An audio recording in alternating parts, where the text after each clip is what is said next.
Liberté, égalité, fraternité.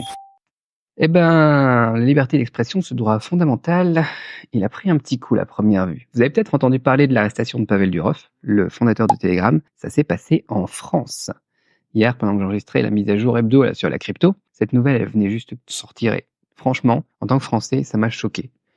Au début, je voulais attendre de me calmer un petit peu, laisser les choses se reposer, d'avoir les détails exacts des accusations, tu vois, avant de partager mes pensées, d'en discuter avec vous, parce que, voilà, si on n'a pas les informations, c'est dur de discuter des trucs, quoi. Il y a forcément une raison logique à tout ça. Mais hier, les chefs d'inculpation sont tombés. Et aujourd'hui, je suis encore plus en colère. Au final, je suis pas calmé du tout. Je suis tout autant frustré. Non mais sérieux, c'est complètement rageant, quoi. Ces accusations, c'est du bullshit total. En tant que créateur de contenu, tu vois, sur YouTube, que je fais en français, en anglais, en chinois, etc., spécialisé dans la décentralisation et la blockchain, je peux pas réagir à ça, quoi. C'est pas normal. Et le fait que ça se passe chez nous, c'est encore plus choquant. Tu vois, quand je vivais en Chine en 2010, mon propre site web, il a été censuré. Et là-bas, les gens, ils ont l'habitude d'être surveillés sur les versions chinoises de TikTok, tu vois, Douyin ou sur le Twitter chinois Weibo. Ça fait partie du quotidien. On a l'habitude, tu vois, on s'y fait. On a les termes, quoi. Mais là, en France, ça se passe comme ça, j'hallucine, quoi. Bref, on reprend depuis le début et on va expliquer un petit peu tout ça et je vais vous donner mon point de vue sur tout ça. Si vous connaissez pas Telegram, laissez-moi déjà vous expliquer pourquoi est-ce que cette appli de messagerie instantanée est si spéciale. Telegram, c'est une société qui est basée sur la décentralisation. Tu vois, en fait, ils ont réparti tous leurs bureaux à travers le monde. Comme ça, ils sont sous le contrôle d'aucun pays ou des agences de sécurité, pas espionnage, hein, de aucun pays.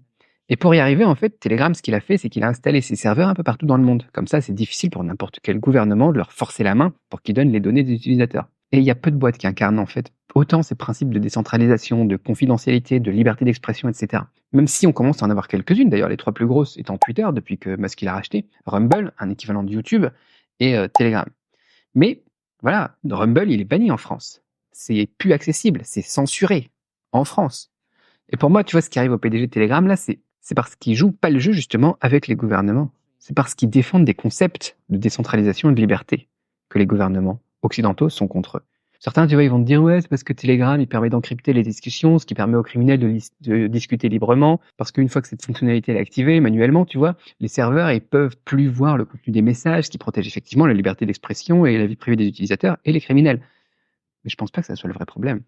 D'abord, peu de gens connaissent ou utilisent cette fonction. Les gens, ils pensent que c'est encrypté par défaut, alors que pas du tout. Et puis, les criminels, au final, s'ils n'utilisent pas Telegram, ils trouveront un autre outil, hein. Ils seront sur Signal, ils seront sur... peu importe, en fait, tu vois. Donc, en fait, je pense que c'est la deuxième solution. Je pense qu'il est plus probable que ce soit tout simplement parce que les gouvernements occidentaux, ils ont déjà demandé par le passé à Telegram de censurer, voire supprimer certains contenus, comme les infos liées au Covid, aux élections américaines. Et ce qu'ils veulent supprimer, au final, c'est sur des chaînes publiques non cryptées. D'ailleurs, je sais même pas si je parle de tout ça sur YouTube, ça va me faire shadowman, quoi. Enfin bon, ce que je veux dire, c'est que Telegram, il joue un rôle unique dans le monde décentralisé.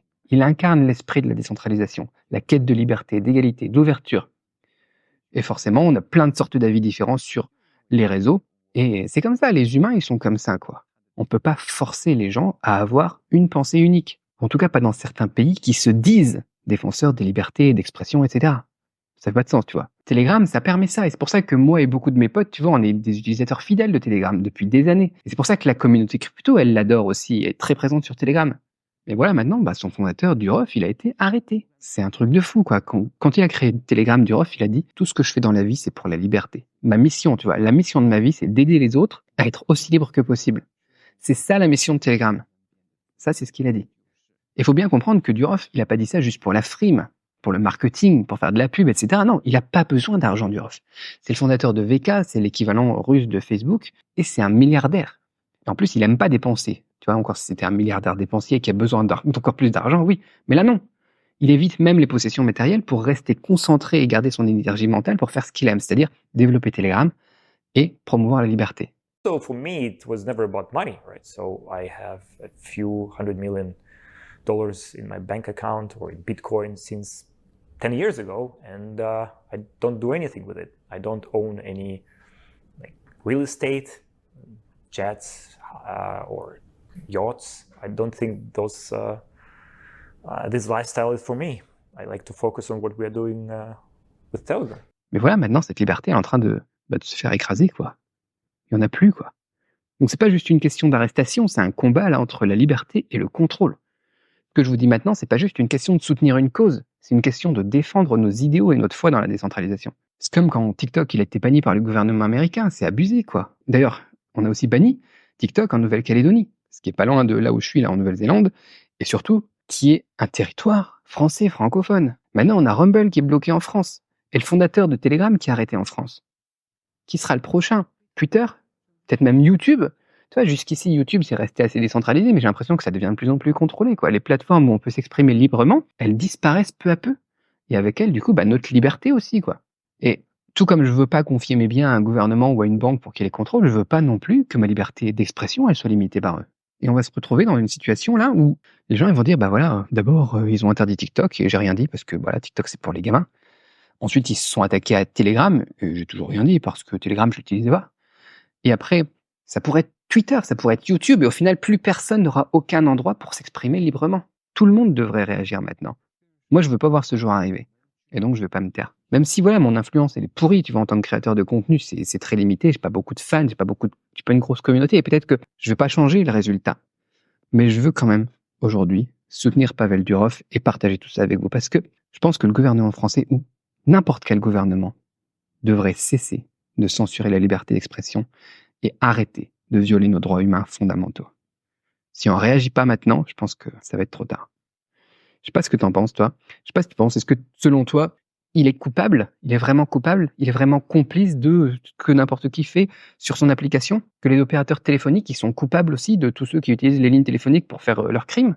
Que les vendeurs de voitures, ils sont tous aussi coupables parce qu'il y a des gens qui utilisent les voitures pour transporter de la drogue? Est-ce que tu penses que nos libertés, elles sont en train d'être écrasées petit à petit? Est-ce que tu penses qu'on va pouvoir faire quelque chose pour que ça change? Dis-moi tout dans les commentaires. On continue la discussion là-bas, mais moi, là, je suis choqué, quoi. Allez, on se retrouve très vite pour des contenus plus normaux sur décentralisation, blockchain, Web3 et tout ça. Mais il fallait que je réagisse, je pouvais pas rester sans rien dire. Bye bye.